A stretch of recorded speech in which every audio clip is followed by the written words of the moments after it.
What's going on, everybody? This is John O'Connor of the Behind the Barricade Podcast, and I have a very special guest here from Rainey's Revenge, the lead vocalist, John Schreiber. What's going on, John? It's Schreiber, but Schreiber. What's going on, man? Yes, sir. What's up, man? How you doing? I'm doing all right. How you holding up? Oh, dude, I'm actually doing all right. It's been an interesting couple days, that's for damn sure. But I'm doing okay, you know. Yeah, so I've heard. So let's bring it back to, I think it was either yesterday. Yeah, I'm gonna go with yesterday. It was the first time I heard about this story off of the PRP.com, which is a pretty big website, and decided to run the story about the Word Alive sending out a few tweets saying, or allegedly saying, that you jumped their tour manager. So I just wanted to get your side of things on the record, and not where you have 95% of people going down your necks asking for your heads. So yeah, understood. Okay, so it happened March 16th, Vinyl Music Hall in Pensacola, Florida, right? Mm-hmm. Okay. Any other locals on the bill? Well, yeah, there was another band that went on right before us called Safe Harbor, and they were actually added to the bill like just a few weeks prior to it. We were on the bill almost going on 2 months prior to the show. Oh wow! Mm-hmm. They got added the last minute. They really their involvement had nothing to do with this incident at all. They just happened to be a band that got added shortly before that, because leading up to the Word Alive show at Vinyl Music Hall specifically, there was a lot of other shows in that same genre that were coming there. Atreyu and The Devil You Know played there the Saturday prior, and then 2 days prior to the Word Alive show, Bless the Fall and Miss May I were there. So they were kind of worried about ticket sales, and so they put another local band on, I guess, is kind of a way to help boost things up a little bit. Let's start things off. You know, you play the show, you're on stage, and apparently the set time has been pushed for 10 minutes?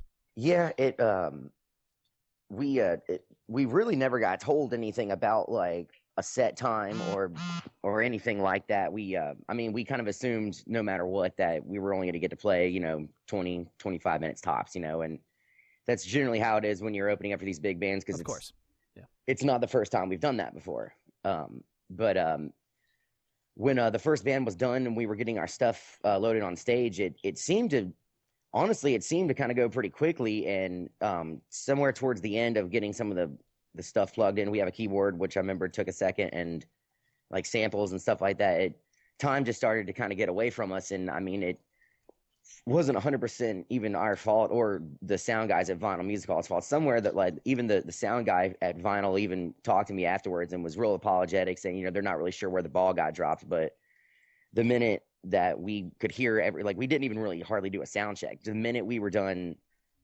like getting everything plugged in, we could just hear everything. We just went ahead and hit our intro and started playing. We played one song, and as the front man, I'm not really paying attention to what's going on beside me or nothing like that. I'm looking out of the crowd, and it sucked because we were off to a good start. I mean, we're a little bit heavier than stuff like the Word Alive, and especially when we first started, we were actually a little bit different than we sound now. And so this show was kind of almost like a test show for us, see how we'd go with that kind of an audience. And it was going great. Like the crowd reaction was amazing right after the first song. And so I was talking to the crowd, and then my drummer got my attention, and I turned behind me and he said, "Hey, just letting you know, we were just told we have 5 minutes left to play." And I'm just sitting there thinking, five minutes? We just started. Like, we just played one song, and I could hear this tour manager kind of yelling, said, 5 minutes and get off stage, or something along those lines. Jeez. So I just said, okay. And so I announced the audience, said, okay, well, apparently I've been informed we have one more song left. And that was greeted with it was practically boos. Like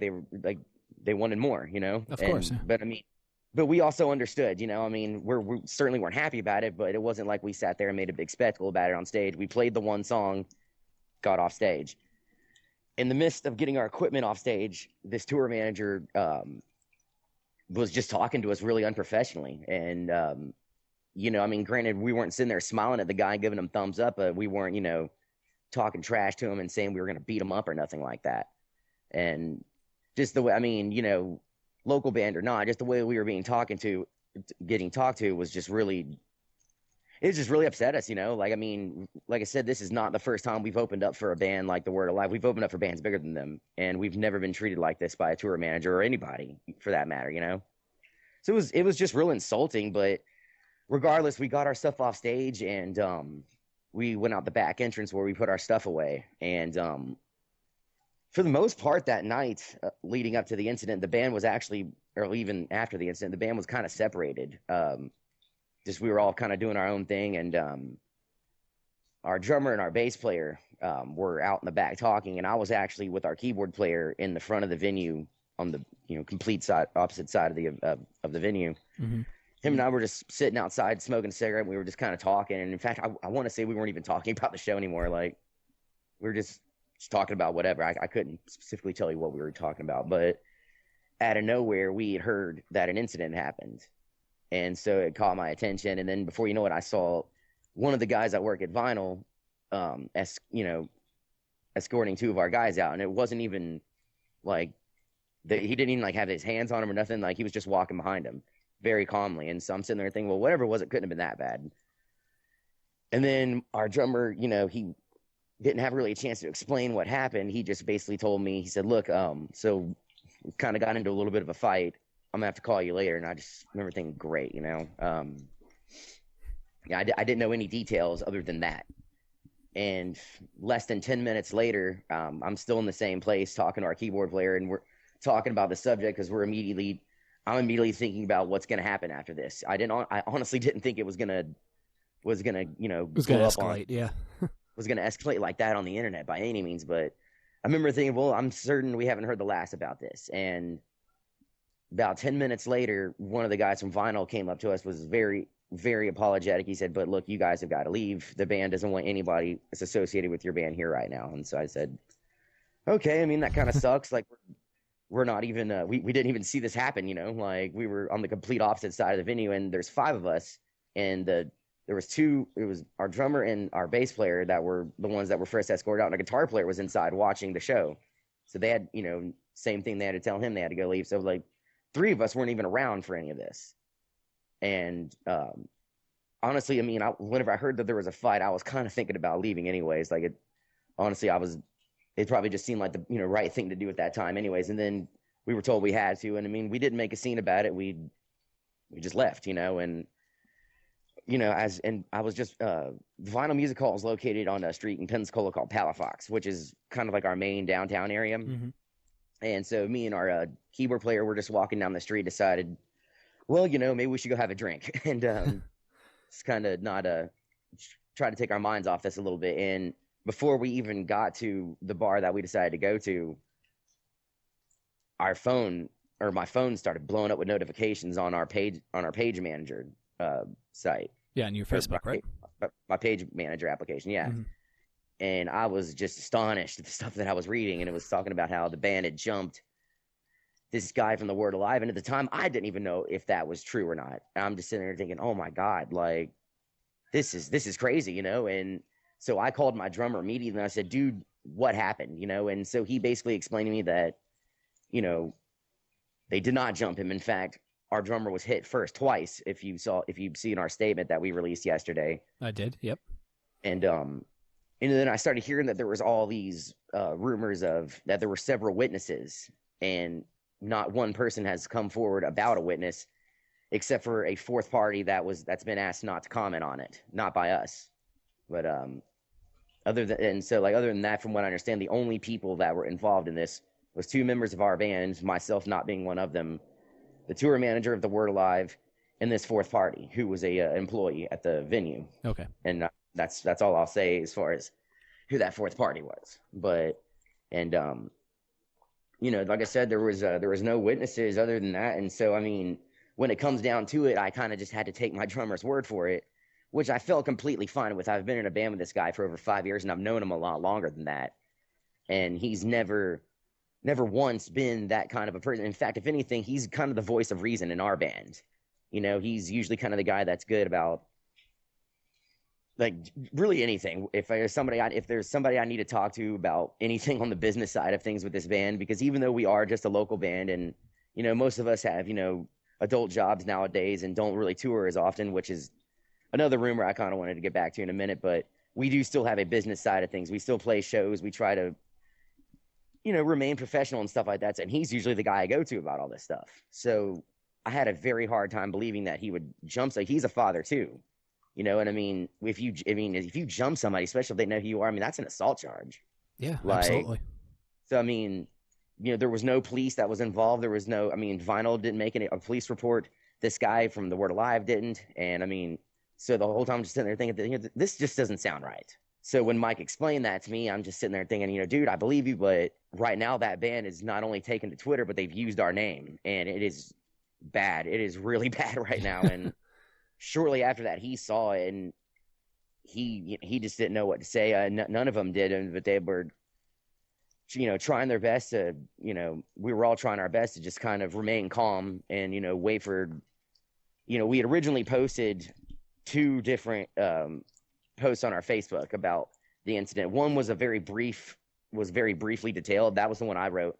Then our bass player put up a longer one, and these Word Alive fans were just eating it alive. And eventually somebody from Vinyl Music Hall suggested we take them down because of the way that it was developing. It was probably for the best. And so we did. And of course that led to us being called cowards and all this stuff. And in a sense, I'm still kind of glad we did, because we wanted to it was probably best to let some time go by before we can really get all of our facts together. And that's when I contacted my drummer the next day, and I said, you know, well, the first thing we need to do is I need you to give me some kind of, you know, you were the one that was there. I need you to give me a statement of what happened. And he went above and beyond with that. It was almost like he was, you know, putting a police report together, like put it step by step exactly what he said happened. And I remember just telling him, like, dude, this is perfect. So I put that together along with, you know, the rest of the posts that I put in there. And yeah, that was I mean, that's pretty much it, you know.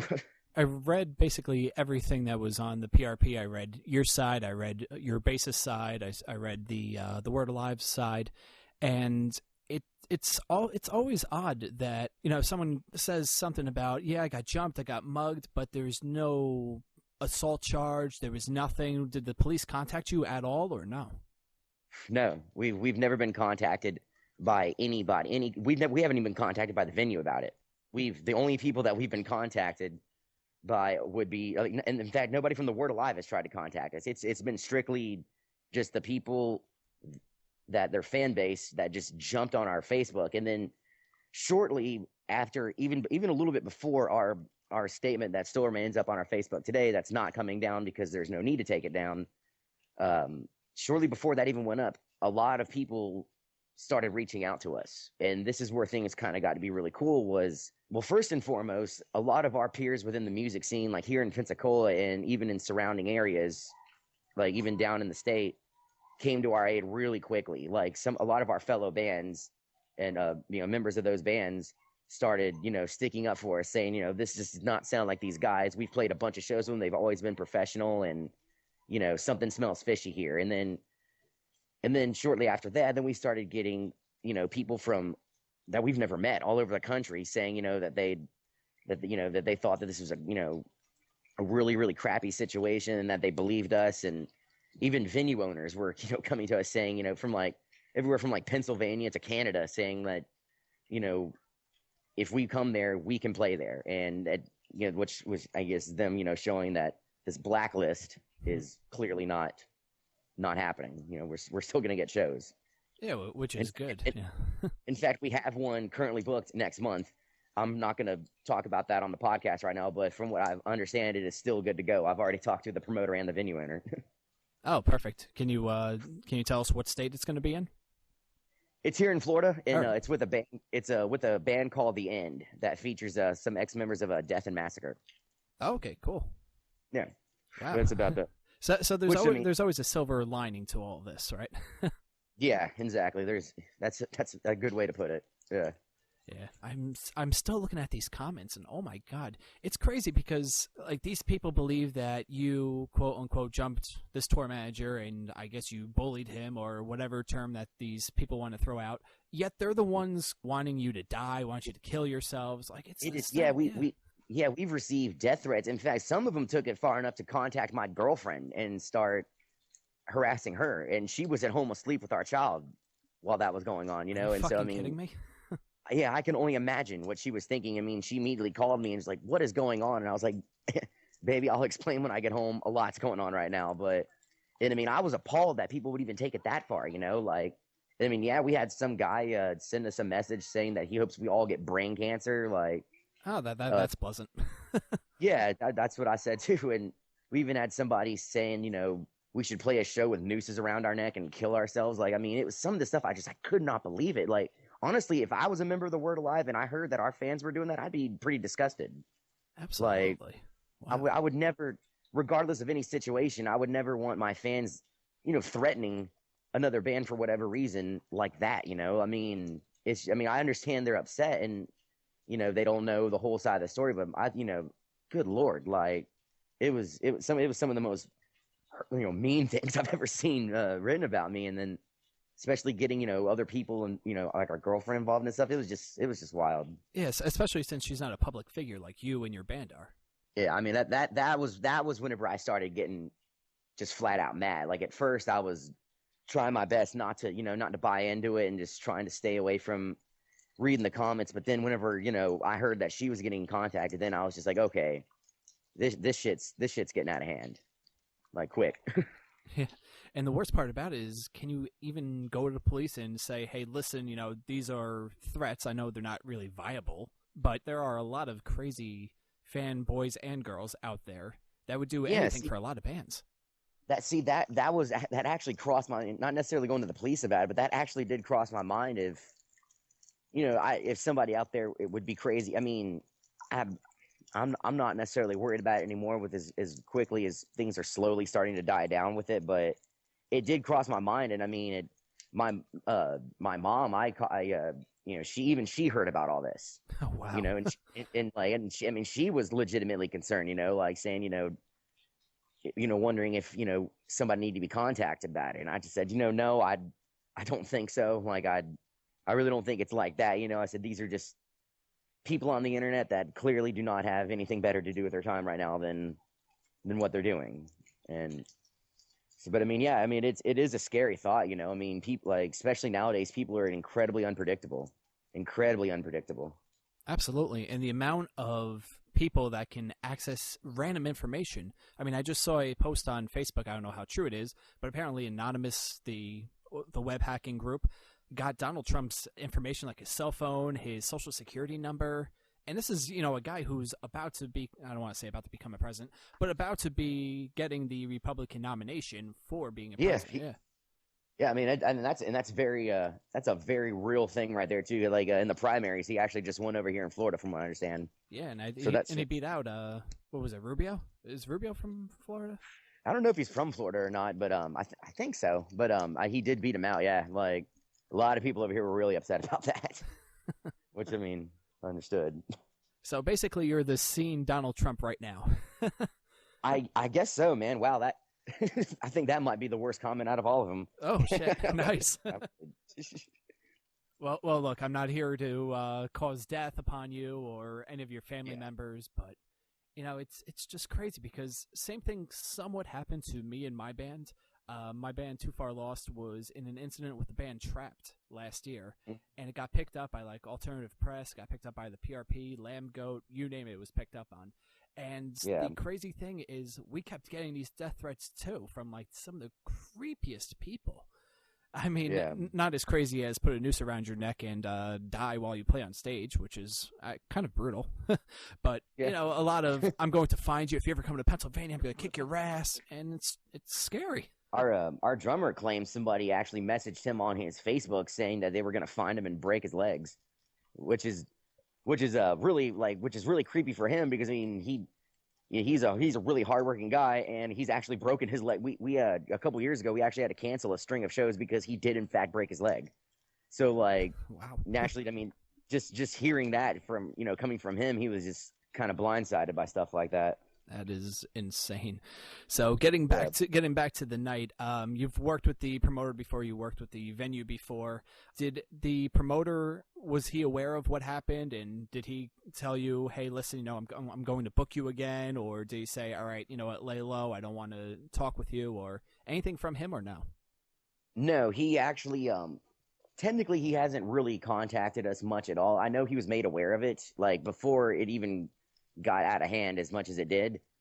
And he hasn't actually physically come out and contacted me, but I've talked to a lot of people that work there, and they said there was a meeting about it, and they said that there is no hate towards us at all. Now, whether we're going to get booked there anytime soon, I don't know. They haven't said they won't. They haven't said they will.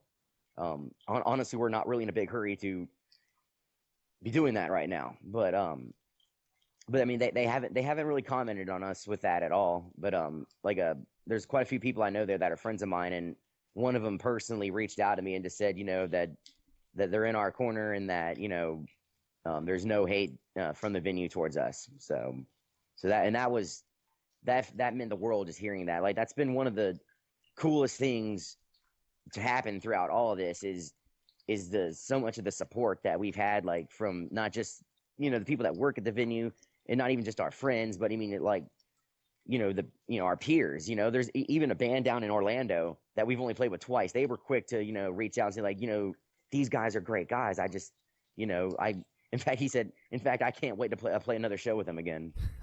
Wow. I mean, it's great. You're getting so much support out of all of this. It's been really heartwarming. In fact, I just made a post on my Facebook today, and it was very short, just kind of thanking all my friends and family and our peers within the music industry for having our back throughout all this, and just, being so cool about, hearing our side of the story. I mean, some of our friends just flat out were being our friends and had our back before they even knew what happened, just, just being friends, and then before you know it, even more people came forward. I mean, there was even several people on our Facebook that had originally posted hate messages that have gone and turned around and apologized. Wow. Like, that's pretty big. Have done it. Yeah, have done it both in comments and messages. And like that, to me, that was really cool, that there are, people out there, a lot of them for that matter, that have the decency to do that, because I mean, they don't know us. For all they could have cared, they'd be like, oh, well, whatever, like, at least they actually reached out to us and wanted to say they were sorry. I thought that was a really classy move. Absolutely. It takes a real person to admit that they were wrong, especially in this scenario. Yeah, and I mean, we're not saying that, this whole thing was handled perfectly on our end either, like, I mean, trust me, if we had a time machine, we probably just wouldn't even play the show altogether. But I mean, we can't help that now. But I mean, the one thing we just wanted to make clear was that we just did not flat out jump this guy. Like, we were waiting outside for him, and that did not happen. I stand behind that 110%. That did not happen. It was just an unfortunate fight that took place, and we're just dealing with the repercussions of it. Yeah, and the best thing to do is just to move on from this, which you clearly are doing.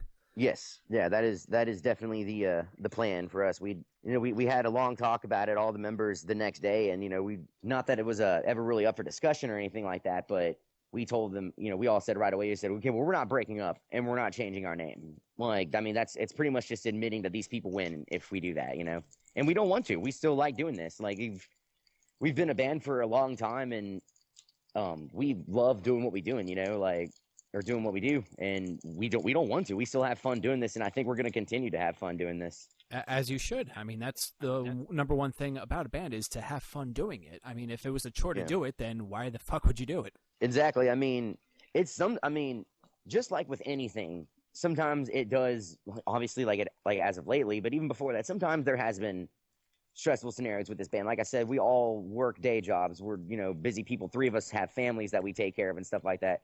Sometimes when the band starts getting overbooked or whatever, and sometimes we do kind of stress out a little bit, but at the end of the day, like, it almost immediately goes away the minute we get on stage. Immediately. Like, I mean, and I think that goes with any scenario, any scenario in life. Sometimes it's just the stress of it can be a lot, but whenever you can finally get that release out, it just feels amazing. Being the lead singer, I know exactly what you're talking about with all this. So, yeah, I was gonna say, you know exactly where I'm coming from, and like I said, one of the things that people were liking to take jabs at is that we're not a touring band, that we're just some nobody local band, and in some instance, yes, they are right. We are just a local band that's been around for a while, but we've played outside of Pensacola numerous times. Over the years we've played in various other cities. But no, we don't tour right now. I mean, we can't right now. Like I said, 3 of us have families, and we can't just drop what we're doing and leave tour. I think that would be a pretty irresponsible thing on our part right now. I mean, if we didn't have kids and stuff like that, I mean, trust me, we'd love to be doing something like that. But that's just not the case. So I mean, whenever we were seeing stuff like that, it was almost kind of like I didn't know it was a bad thing to just be a band to have fun. I mean, it's a hobby, but it's a hobby we still take seriously. I mean, we put a lot of work into it, and another thing was the demo we released recently, and people were bashing the quality of it. And it's just like, well, I mean, we're actually kind of working on a real album right now, but that was just a demo we recorded in our practice space to kind of give the people that up until that point, had been keeping up with us what we sound like, or what we sound like now. We'd released an EP several years ago when we had our original sound, which, like I said, was a little bit more aggressive. Mm-hmm. So we basically released that demo as just kind of something to give people a chance to hear what we sound like now. We've been playing shows like this new lineup for, I don't know, about 5 or 6 months, something like that. But we just wanted to get a recording out while we're getting the CD together and stuff like that. And so it was just another one of those things where it was just it was almost silly that people even would attack us on that. But, I mean, that's the beauty of the internet. You can pretty much say whatever the hell you want. Yeah, which is both scary and also unnecessary for them to come at all of you guys like this. Yeah, I mean, and yeah, that was the thing too, is the unfortunate part is, I mean, while granted, yeah, I'm a member of that band and so is Ty and Chris Johns, over half the band wasn't even around for this. Yeah. We were all in different parts of the venue, minding our own business, and then something like this happens, and and like, I mean, I'm in no way are we distancing ourselves from the situation from those two guys. They're our brothers, of course, and yeah. We'll take, in a lot of ways, I mean, while granted, I imagine Fit for a King and The Word Alive do not have the best opinion about us at all anymore. We don't technically have a bad opinion about them. We never talked to them. I never saw what they looked like or anything like that. Like, by the time we got to the venue, I didn't see anybody from those bands unless I walked past them and just didn't realize it was them. Mm-hmm. Or anything like that, like we never actually spoke to them or anything like that. Nobody from the band was around when this, supposed fight went down and all that stuff. Like, it was, but at the same time, if the tour manager is going to tell them that they got jumped, of course they're going to believe them, Oh, they yeah. don't know us. Like, they don't know us, just like, our drummer and bass player are saying, that didn't happen, that did not happen. This is what happened. And, I heard from another source that that's what happened. And I was, of course I'm going to believe them. They're my brothers. I've been playing music with these guys. Our bass player's only been with us for a little over a year and a half, I think. Mm-hmm. And our drummer, he's one of the guys that started this band. And, like, I mean, I've been through a lot with him. And he's been, like, he as an individual has been through some stuff that people should never have to go through. And, I've been by his side the entire step of the way, and I continue to. And I know he's not going to fucking lie to me about something like this. Yeah, he has no reason to lie to you. Yeah, that's the way I looked at it. I mean, I honestly feel like if he'd have done something stupid, one, I don't think he'd be, off at work and hanging out with his kids and stuff like that. He'd be facing, some issues. And two, like he would have told me. In fact, I'd probably been the first one he'd have told. But I mean, look, it's just an unfortunate situation. You're moving on. It seems like the internet is dying down from this, and yeah, I don't think The Word Alive or Fit for a King is going to say anything about that again. I'm sure everyone's just going to move on, and hopefully nothing crazy happens. But yeah, that's what we're hoping for too. We just kind of want to get back to norm. I mean, naturally, there's been a million people that are on our side. They're like, "Man, you guys can use this," and we're sitting there thinking, "I don't know if we really want to use it like that." Like that seemed like. Because then, I mean, I can already hear the rumors that we did it as a publicity stunt. Oh, yeah. I can guarantee you that was not the case. That is not the case at all, Yeah, I mean, if you were going to do something for a publicity stunt, I'd go after one of the members of the band. Yeah, exactly. Not the tour manager. Like, and I mean, and like I said, we've opened up for bigger bands than The Word Alive before. Not that I'm degrading their success by any means necessary. They've earned it. But I mean, we've played with bigger bands, and we've never, ever, ever had any problems with this. We've played that exact same venue with the likes of Trivium, Hatebreed, Periphery. We played with Goatwhore there twice, Between the Buried and Me not long ago, Whitechapel just back in November, and Attila even a few years ago. So, I mean, this certainly wasn't our first rodeo with playing with bands like this. So, I mean, and we've never had a problem with any of them, like not one. In fact, every one of those shows I just mentioned were really positive experiences for us. Definitely is positive, opening up for the likes of Whitechapel, Between the Buried and Me. And just a random question, if you could open for anyone these days that are still around, who would it be? There's really a few, I mean, I don't know how well we'd go over with it, but I would like honestly, like if Iron Maiden like asked us to play a show with them, I'd probably faint. Like that was like the band that got me into metal when I was a kid. Like before like I even really listened to music, my dad used to show me their records, and I would just freak out on that. And then when I finally was old enough to like understand their music, they were just an instant favorite of mine. I finally got to see them in concert in 2010 or 11 in Tampa, and like it was probably like it was one of the coolest experiences of my life as far as music goes. Like just getting to see a band like that, and they killed it too. Like they were perfect live, and it was really inspiring seeing a band that's been around that long and that has that kind of respect and just go up there and absolutely. I mean, there's not many bands out there I have more respect for than them. Their lead singer just went through cancer, and they're currently on tour, and he's flying their airplane in the meantime. Like, I mean, personally, I don't know what's more metal than that. If there is, then please let me know. Like, it's crazy that he just went through cancer, and you know he's a legit pilot, and he went through all the certifications, and didn't he also train with like the British Air Force or something like that? That I don't know. I know he's been I know he has a doctorate degree. Like he actually has like a full-on doctorate degree in music, and he's even written children's books before. And on top of that, he actually is one of the guys that helped brew the beer, the Iron Maiden beer. So I mean, that's you know, again, that's just wild, you know, like that. Like he just does all these things, and he just also happens to sing for like one of the greatest heavy metal bands that's ever existed. So like if for some reason we ever got the chance to open for Maiden, yeah, we would. I would do anything in my power to make that happen. And I don't know, like Lamb of God would be really cool to open up for. I've listened to them for a long time, so I'd like to play with them. That'd be neat. Yeah, that would be pretty awesome, especially this new album that they just put out. Really, yeah, it's more like more in the hard rock realm. You still know it's a Lamb of God album, but you know they are progressing. It's progressing. I mean, they've been around for a long time too. I mean, a lot of people don't realize how long that band has really been around, and I mean, they've just evolved a little bit every record. So I mean, but I mean, to me, it's still heavy. You know, I mean, yeah, they had the single on it, Overlord, I think it's called. That's got the clean singing on it and stuff like that, which I actually think is a great song. And yeah, who knew Randy could sing clean?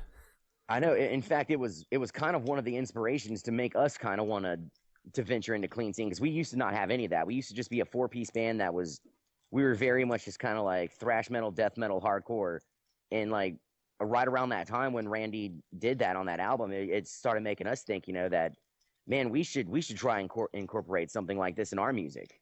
That'd be pretty cool, you know. And when we met in Ty, our keyboard player, he was actually the singer of our drummer's old band. And he's just always been a friend of the band. And in fact, he filled in for me at a show one time that I couldn't play for back in the day. And we also knew he could play keyboard. So it was kind of like, well, that might be interesting. Let's try it out. And it just seemed to work. So, I mean, a lot of credit kind of goes to Lamb of God for the inspiration on that. I mean, they inspired our original sound and our new sound. Yeah, and a singing keyboard player really takes off from Tommy Rogers of Between the Buried and Me, too. Yeah, definitely. I mean, in fact, our keyboard player, well, really everybody in my band, but our keyboard player Ty loves them. Like it sucks because like we started talking about this idea of bringing in another member to do clean vocals like almost right after we played Between the Buried and Me, like a few months later. So he's always kind of fun. Like, damn, I wish I could. I think him and Mike's old band actually did open for Between the Buried and Me one time a long time ago. So he still has that experience, you know. Now, the question is, would you learn how to sing cleans, or is it just strictly screaming for you? I mean, to be honest with you, I can. And I originally I wanted to try and do it myself with this band. But like with as harsh as the music is, I'm not the greatest in the world at switching from screaming to singing, you know, like, and I tried it 1,000 times. And I mean, we honestly just thought it would just sound better if we had 2 different people doing it. And honestly, I agree. And I've actually had to sing before live. My old band, I helped do some of the harmonies on the clean parts that we had. A friend of mine's band, like not long after I joined Rainey's Revenge, just for their sake, I won't say their name, but they played a show here in Pensacola one time. They're not from here, and they had just parted ways with their original singer, and they asked me to fill in for him. And you know, I've never actually sang like a full set live with a band before. So, but I mean, and I had like less than 2 weeks to do it. It was a big show too. It was the original All Stars tour. Oh, and, wow, yeah. Yeah, it had like a mirror on it, and who else was playing? Like Bless the Fall, and was that the Suicide Silence one, or is that the no? That was it was the one before that. And so it was like a big show, and I still did it. They're my friend.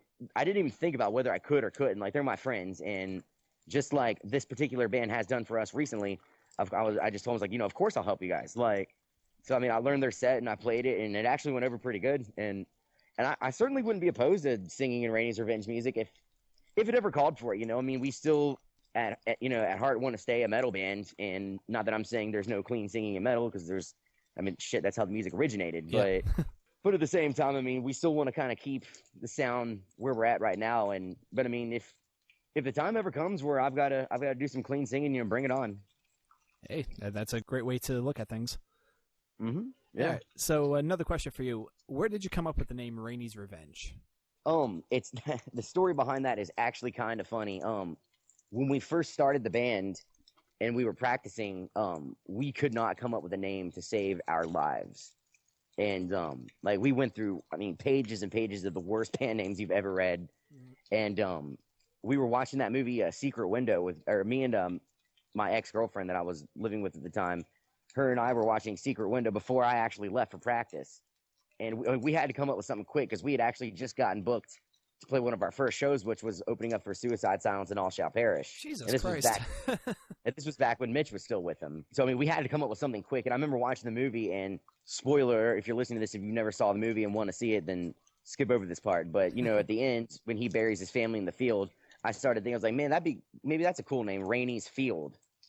And I brought it up to band practice, and everyone's kind of like, and then my ex-girlfriend calls me, and she says, what about Rainey's Revenge? So as much as I hate to say it, she technically is the one who spawned that name, because it was almost just kind of like I read it out loud, and just no one hated it. So we were like, okay, cool. Well, then that's our name. And so we called the promoter for that Suicide Silence show and said, okay, cool. We finally got a name. We're called Rainey's Revenge. We'll see you there at the show. Like, and that's pretty much how it came about. Yeah, and the rest is history. Yep. It's always funny seeing a whole bunch of popular bands, how they got their name. Like, the most famous one I remember when I heard about Silverstein getting their name, they were just about to play some local show, and they still had no name. Like, 5 minutes before they went on stage, Shane told the singer looked down and saw a book by Shel Silverstein and just went, okay, we're Silverstein. Okay. So. Really? I never knew that. That's crazy. Like, and that's funny. I used to really like that band too when I was younger, growing up. Oh yeah, dude, their latest album's really good. If you liked like Discovering the Waterfront or When Broken is Easily Fixed, definitely listen to the new album. No, a buddy of mine that was actually just doing a tattoo on me recently.